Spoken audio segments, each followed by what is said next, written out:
अस्सलाम वालेकुम। कैसे हैं आप लोग? ठीक ठाक।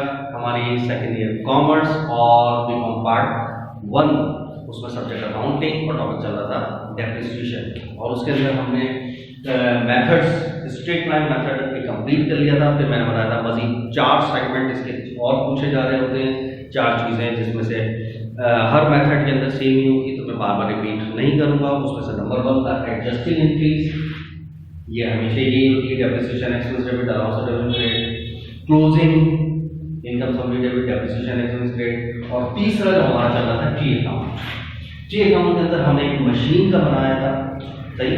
ये जो पूछेगा वो बनाएंगे, तो मैक्सिमम 3 ही हो सकते हैं, मशीन का यानी फिक्स एसेट का पूछ लें, एक्सपेंस का या अलाउंस का, 3।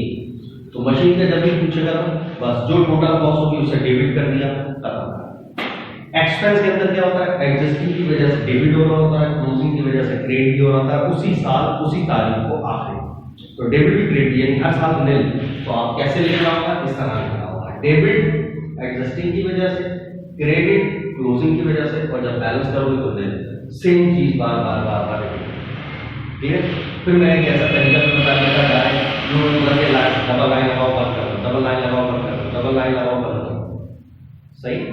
तो इसको मैं मिटा देता हूँ, बाकी चीजें सामने नहीं तो पता रहेगा कि ये 2 3 4 4 चीजें हर मेथड में सेम होगी, इस वजह से मैं मिटा देता हूँ, सही। अब लास्ट पॉइंट क्या है टी अकाउंट के अंदर, किस चीज का टी अकाउंट मांगता है, अलाउंस फॉर डेप्रिसिएशन। अब अलाउंस फॉर डेप्रिसिएशन का जो है वो यहां बना देता हूँ, वो थोड़ा सा लंबा बनेगा। तो चौथा है, समझो ये जो तीसरा तरीका चल रहा है वो यहां पर, ये कहां तक आप विजिबल, यहां तक विजिबल होगा,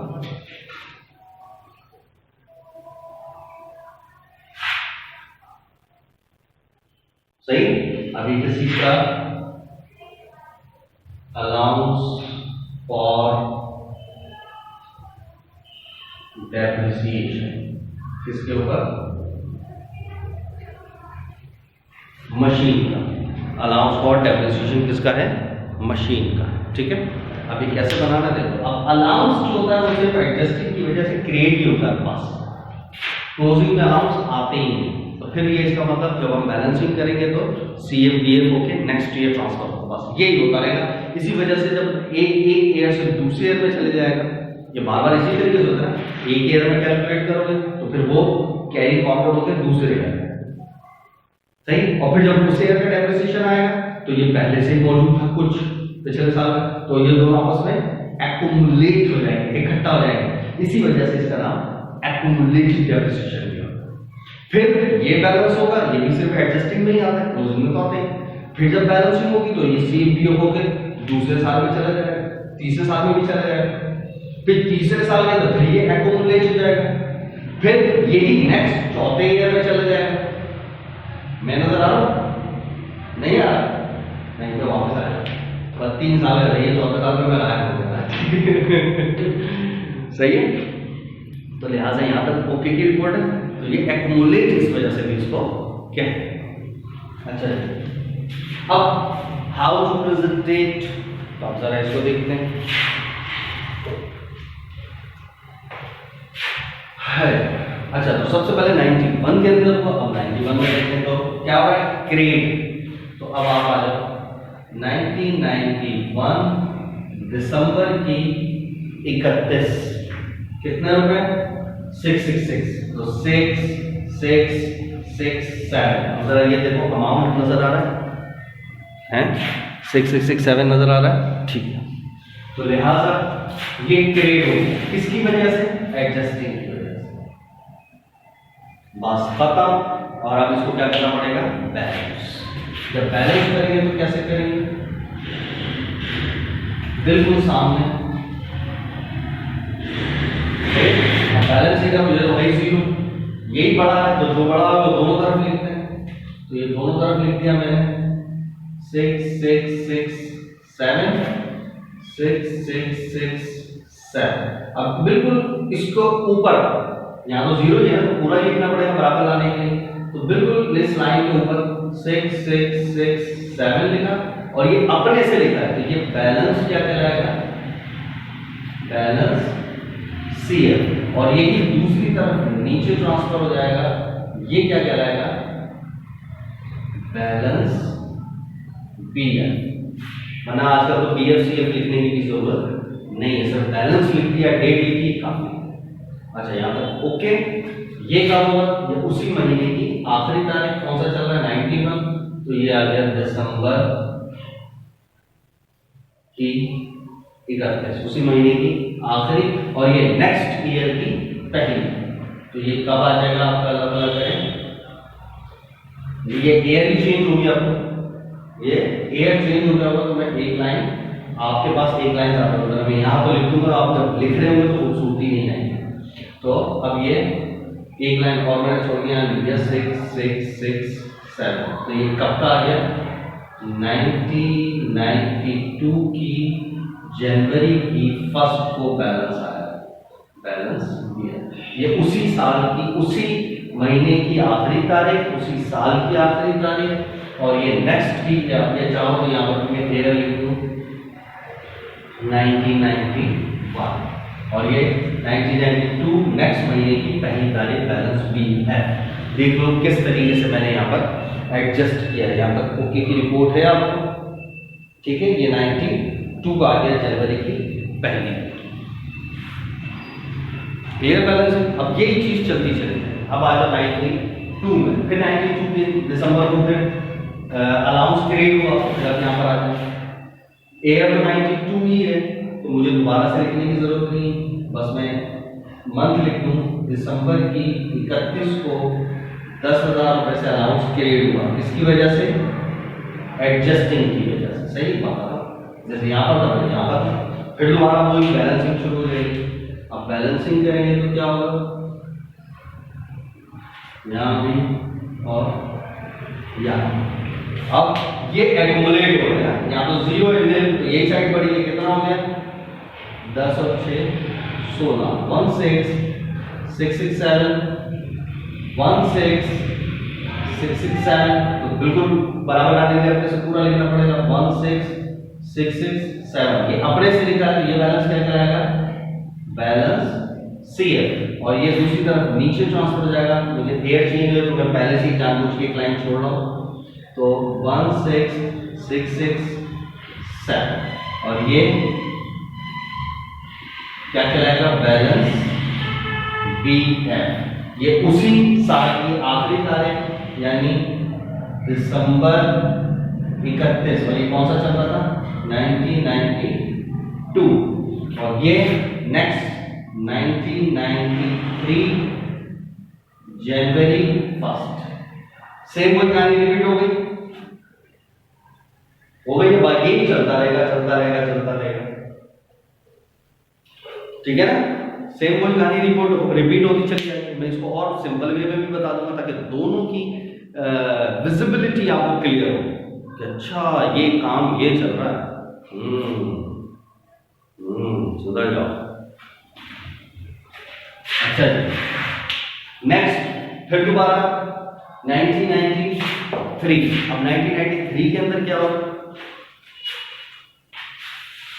फिर दोबारा 93 में 10,000 से अलाउंस क्रिएट हो रहा है, फिर दोबारा कोई काम करेंगे, 10,000 रुपए से अलाउंस क्रिएट हो रहा है। सेम वही 93 में, बस ये मंथ चेंज हुआ 31 दिसंबर, किसकी वजह से, एडजस्टिंग की वजह से, बस पता।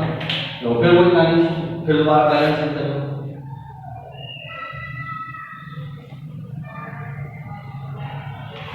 ठीक है। फिर बैलेंसिंग करो, बैलेंस आपके कितना हो गया, 26 26 6 6 7 26 6 6 7, कितने का फर्क है, पूरा ही 26 6 6 7। अच्छा, ये अपने से लिखा है तो क्या कहलाएगा, बैलेंस CF, ठीक है। और ये दूसरी तरफ नीचे ट्रांसफर हो जाएगा 26 6 6 7, तो ये क्या कहलाएगा, बैलेंस B है। ये उसी महीने की आखिरी यानी दिसंबर 31 और कौन सा था, 1993। अब ईयर ही चेंज हो गया, 1994 जनवरी की 1। देखो सेम कहानी चलती चली जाएगी, सेम कहानी चलती चली जाएगी, बस यही चलता चला जाएगा। हाय बताओ, यहाँ तक ओके की रिपोर्ट है। तो अलाउंस का टेक ऑन क्लियर हो गया। एक तो ये सिंपल है, सही। अच्छा, इसी मैथड को, सेम इसी मैथड को मैं मजीद और एक्सप्लेन करके बता रहा हूँ। मजीद मतलब ये तो आपने बहुत विद फुल प्रेजेंटेशन छकाछक एकदम चमचमाता हुआ कर दिया, सही। थोड़ा सा और इजी उसके अंदर आपकी प्रेजेंटेशन के ऊपर है कि आपका कितना दिमाग चल रहा है कि यार पहले यहाँ लिख दूँ तो खराब ना हो जाए, वहाँ खराब ना हो जाए, बिल्कुल ऐसा होना चाहिए, बिल्कुल टिप टॉप, सही। एक होता है टिप टॉप और एक होता है टिक टॉक। टिक टॉक, ये टिक टॉक जो है ना वो कुछ लोग समझ गए, वो कुछ नहीं समझ, बस रात में ये लेक्चर मत देखना, वरना टिक टॉक टिक टॉक तो पता चला ये समझ गए। अच्छा जी, अब यहां तक हो गया। तो अब मैं इसी चीज को जो इतना इस तरीके से प्रेजेंटेशन के साथ किया, मैं यहाँ पर एक सिंपलेस्ट वे के अंदर मैं अगर करके दिखाऊं तो क्या होगा। मैंने एक रिकॉर्ड बनाया इसका अलाउंस फॉर डेप्रिसिएशन, ठीक है। तो क्या है अलाउंस डेप्रिसिएशन, पहले से ग्रेड 1 तो मैंने लिखा 90 91 6667 से ग्रेड, ठीक है। एक लाइन लगाई और यहाँ पर नीचे भी यही दिया 6667, ठीक है। उसके बाद फिर दोबारा 1992 में हुआ 10,000, इसके नीचे लेगा, फिर एक लाइन लगाई, दोनों को जमा करके कितना हो गया 16,667। फिर दोबारा 1993 में हुआ 10,000 रुपये, फिर एक लाइन लगाई, दोनों को जमा करा, कितना हो गया 26,667। ये तरीका भी है, लेकिन ये सारे क्या है, सेल्फ मेड है, बस उसको जस्टिफाई करने के लिए बना दिया, ये कोई असल में तरीके नहीं, सही, उसी को जस्टिफाई करेंगे। लेकिन ये भी एक मतलब अब मॉडर्न के अकाउंटेंसी के अंदर आप ये इस तरीके से CMPF नहीं कर रहे, ये डबल लाइन लगा, सिंपल एक लाइन लगाए और जहाँ बैलेंस ज़्यादा बच रहा था वहाँ लिख दिया, डेट वगैरह लेकिन वहाँ लिखी भी, जिससे पता चले एंडिंग बैलेंस, ठीक है। तो मैंने सिंपल रिव्यू बता दिया, आपके पास अगर अगर टाइम कम है और आपको सारी चीज़ें रिकॉर्ड भी करनी है, लिखनी भी है, तो आपको आना चाहिए। क्लियर, तो ये हो गया। फिर नेक्स्ट अब इसी को मैं मजीद और कर दूं, अलाउंस की कहानी क्या होती है, ये क्लोज होते नहीं, ट्रांसफर हो रहे होते हैं, तो आप सिंपल ऐसे भी लिख सकते हैं अलाउंस और डेफिसिट। पहले कितना हुआ 6667, फिर कितना हुआ 10,000, फिर कितना हुआ 10,000, बस खत्म, जमा कर लो, कितना हुआ 26,667 पार। ये 1993 के एंड पे कितना होगा ऐसे भी कर सकते, ठीक है, लेकिन आप पेपर में दो करें। अच्छा, तो हमारे 3 चीजें कंप्लीट हो गई। कौन कौन सी? पहली एडजस्टिंग, दूसरा क्लोजिंग, तीसरा की अकाउंट्स। अब चौथी और आखिरी चीज क्या है? Balance sheet. चौथी और आखिरी चीज क्या है? Balance sheet. Number 4 balance sheet. अब बैलेंस शीट के अंदर क्या करना होता है? बैलेंस शीट सो सिंपल, ये पार्शियल बनेगी। बैलेंस शीट या तो इनिशियल होती है या पार्शियल। इनिशियल का मतलब होता है सारी डिटेल गिवन है, वो बैलेंस भी आएगी। जैसे फर्स्ट ईयर के अंदर आप नॉर्मल करते थे, पूरा असेट साइड भी होता था, पूरी इक्विटी साइड भी होती थी, वो बैलेंस भी आती है। पार्शियल का मतलब होता है जुज़वी, कुछ इंफॉर्मेशन दी हुई है बस और कुछ नहीं दी, तो ये बैलेंस नहीं आएगी। जो इंफॉर्मेशन है बस वो बैलेंस शीट में लिख दो, टोटल करने की कतई कोई जरूरत नहीं है, बस जो इंफॉर्मेशन थी वो पुट कर दी, दैट्स इट। ये होती है पार्शियल। और इस सवाल में तो पार्शियल के अंदर भी सिर्फ एक ही चीज गिवन होगी, बस वो हमेशा बस वही लेना है। क्या? फिक्स असेट जो भी होगा, जो भी मशीन, जैसे मशीन, उसमें से अलाउंस लेस, बस खत्म। ये इतनी सी बैलेंस शीट है। तो आपने ये असेट साइड है तो असेट साइड ही बड़ी बनानी है, इक्विटी साइड में कुछ होगा ही नहीं, तो बिल्कुल कमजोर सी ही बनानी है। कैसे अब बोलो? जैसे अब मेरे पास वैसे जगह भी इतनी ज्यादा नहीं है, तो मैं यही पर बना रहा हूं।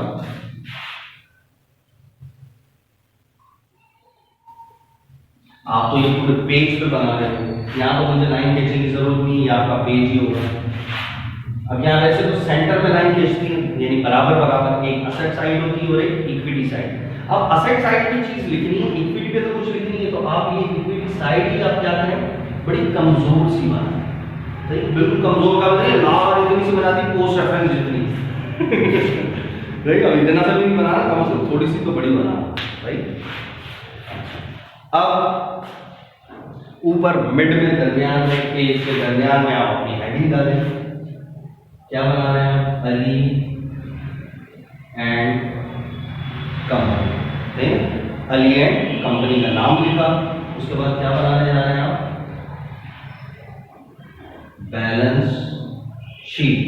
क्या बनाने जा रहे हैं आप, बैलेंस शीट। यहां ब्रैकेट में आप नाम भी लिख दें, कौन सी है, पार्शल का आप लिख दें, पार्शल। क्या लिखा है मैंने, पार्शल, PARTIL, पार्शल। पार्शल मतलब जुज़वी। और कब की बनाना है, अब ये जो सवाल में मेंशन होगा उसकी बनाए, ठीक है। मिसाल के तौर पर यहां मैं बना रहा हूं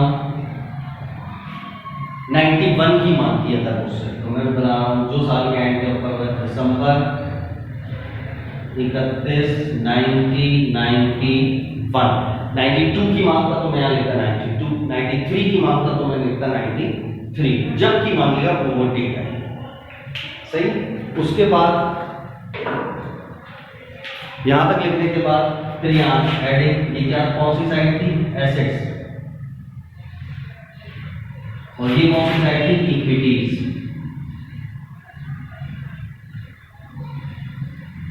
सही, ये एसेट्स और ये इक्विटीज। इक्विटीज का मतलब क्या होता है, लायबिलिटी प्लस कैपिटल, सही। अच्छा, अब असेट साइड में देखो सिर्फ करना क्या है, सिर्फ एक काम करना है हमें, सिर्फ मशीन, क्या लिखना है, मशीन कितने की थी यार, मशीन कितने की थी, 1,10,000 की। तो जो टोटल कॉस्ट होगी वो आप यहाँ लिखिए, 1,10,000, ठीक है। और इसमें से आपने सिर्फ काम करना है लेस अलाउंस फॉर डेप्रिसिएशन, बस खत्म। ये बैलेंस शीट है। क्या करा, मशीन में से लेस कर दी अलाउंस फॉर डेप्रिसिएशन। अब सवाल पैदा होता है अलाउंस फॉर डेप्रिसिएशन कब तक के, तो अब ये सवाल पर डिपेंड करेगा। अगर उसने बैलेंस शीट 91 की मांगी है तो सिर्फ 91 का ही लेंगे, यानी 6667, तो आपने 6667 लिखना है और ये इसमें से माइनस करना है और जो बच जाए यहां पर ये आपकी बैलेंस शीट तैयार। अगर वो फर्स्ट करो ये 91 की बजाय वो मांगे 92 की, तो अब क्या करेंगे, टोटल कॉस्ट तो यही रहेगी, अलाउंस 92 तक के लेंगे, यानी 91 प्लस 92, ये दोनों ऊपर, यानी जिस साल की मांगेगा उस साल के ऊपर जब तक के भी अलाउंस मौजूद होंगे सब जमा करेंगे। यानी 92 का मांग रहे हैं तो 91 और 2 दोनों जमा करेंगे, यानी 16। तो अब यहां पर हम कितना लेस करेंगे, 16667, और फिर लेस करके आगे। इसी तरह अगर वो फर्स्ट करो मिसाल के तौर पर ये कब की मांग था, ये मांग था 1993, कब की मांग था, 1993। अब क्या करते हैं, तो हम 93 यानी ये तीनों को जमा कर दें, सही, एक्यूमुलेट कर दें। तो फर्स्ट करो कितना था, 26667, और फिर ये माइनस करते हो, जो आंसर आता हो यहां पर लिख देते, खत्म सा। कोई इशू था,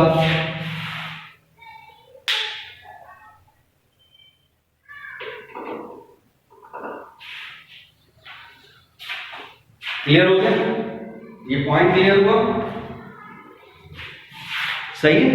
तो अगर 91 की होती तो कितना लेस होता, सिर्फ 6667। अगर 93 का होता तो 26, और अगर 92 का होता तो सिर्फ ये दोनों ही जमा होते, 91 92, यानी हम यहां पर कितना लिख रहे होते, हम यहाँ पर लिख रहे होते 16667, ये लेस होगा सही, और लेस करके जो भी जितना भी आता है 93,333 या जितना भी आता है वो इसी के सामने लिखना है, नीचे भी लिखने की जरूरत नहीं बल्कि उसी के सामने। कोई इशू नहीं आता।